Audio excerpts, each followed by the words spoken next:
Majora's Mask is a strange game, the masks, the story, the bosses, but where does the main villain come from?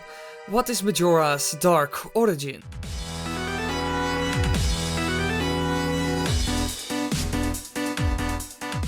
Villains in video games, they are so iconic, but some of them are just plain weird or mysterious, like Majora's Mask. In the Zelda game Majora's Mask, you, Link, will need to stop an evil mask called Majora's Mask, which was used in hexing rituals by an ancient tribe that doesn't exist anymore. The mask was so powerful that the tribe that made it feared it, so they had to seal it away. The mask has enough power to destroy the entire world. So the ancient tribe sealed it away in the shadows, so it can never be misused again. But what happened after that? Well, the plan of the ancient tribe didn't really work out, because the legend of the mask lived on. The happy mask salesman, who is a mask collector, wanted to own the legendary mask, so he went through great lengths to get it. And as soon as he had it, he felt its dark omen, and he regretted what he did. The happy mask salesman wanted to protect it, but that didn't turn out great. The mask was stolen by Skull Kid, and it was not really his choice to attack the happy mask salesman. He was overpowered by the mask, according to Tattle, the fairy friend of Skull Kid. But what did Skull Kid do with the mask? Well, the mask possessed Skull Kid, and Majora formed a plan to destroy all of Termina with its own moon. His plan was to crash the moon into Termina. Link had already met Majora and Skull Kid because they stole his horse and transformed him into a Deku Scrub. So Link goes after him to stop Majora and succeeds. But who created this dark mask? Who brought this awful dark power to the world? Well, it was sealed away in shadow, right? Just like the Interlopers. You might wonder, who are the Interlopers? Well, they were an ancient race of sorceresses who wanted to take control of the sacred realm. And the Triforce using the powerful relic, the Fused Shadow. But they failed, the goddesses stopped them, and they were banished to the Twilight Realm and became the Twily. Zant even vaguely confirms that they were the Interlopers once, in the seconds before his boss battle. He says, the people of our tribe that mastered the arts of magic were locked away in this world like insects in a cage. And that's exactly what happened to the Interlopers. They used dark magic, created the Fused Shadow and were sent to the Twilight Realm. But hold on a second, the Interlopers already made a powerful dark mask, the Fused Shadow. And they are also an ancient tribe and were also sealed away in shadow. Of course! The Interlopers made Majora's Mask. You can see it in its design, just look at the eyes for example. It was also made of dark magic, just like the Fused Shadow. It was also sealed away in shadow, and the games are in the same timeline.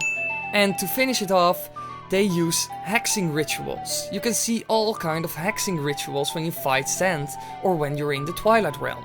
Masks are also a very present thing in the Twily culture.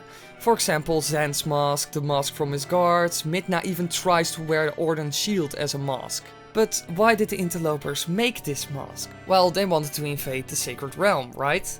But they used the Fused Shadow for that. Majora's Mask wasn't mentioned. Well, that's because Majora's Mask was a failure. Alright, I will explain. Let's take a look at Majora's Mask, the Fused Shadow and the Twily. First up, what are the differences between the Fused Shadow and Majora's Mask? Well, design-wise they look alike. And to take a look at their power levels, there is clearly a difference. The Fused Shadow has enough power to destroy a barrier made by Ganondorf. But Majora's Mask has way more power than the Fused Shadow.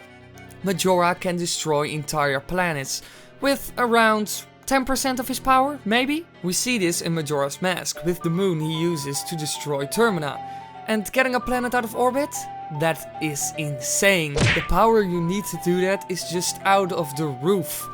To do something like that? Whoa, you'll need a lot of power. And he also just changes the weather in Snow Peak, creates other powerful masks that take control of parts of Termina, transform people in other things like Deku Scrubs, raises the dead. So Majora's Mask is in a completely different league than the Fused Shadow. And it has also its own will. The mask chooses who wears him or keeps him, and he can manipulate people and take control of them. And the Fused Shadow can't really do that. It can't take control of people or make its own decisions. It's just a powerful mask, nothing more. And that's the reason why they didn't use it. It's because they could not control him. It is way too powerful, so they had to seal it away. And even Majora can't handle his own strength. He doesn't know what to do with it. You can see this in his boss fight. He has no idea what he's doing. He's like a spoiled kid with way too much power, just like Zand. That's why they act so alike. Zand has the same story. He got powers from Ganondorf, but he could not really keep it under control. We see this in his boss battle. He does something, but he doesn't really know what he's doing. He has no fighting plan, no strategy, nothing. Just like Majora's Mask, they're just doing something. Majora's Mask was just a failed weapon for the invasion plan of the Sacred Realm. It was way too powerful, and the mask decided what happened, and not the wearer. So the Interlopers feared the mask. It was too powerful, they had to seal it away. By the way, I'm going to do a Q&A, because we hit 5,000 subs. Thanks guys, that's just fucking amazing. So leave your questions down below. I will probably do the Q&A this week or something. I will take a look when I will be doing it. But it will be coming, so leave your questions in every video, but especially this one, please. I hope you enjoyed this video and don't forget to check my Twitter to stay up to date on my new videos. Thanks for watching.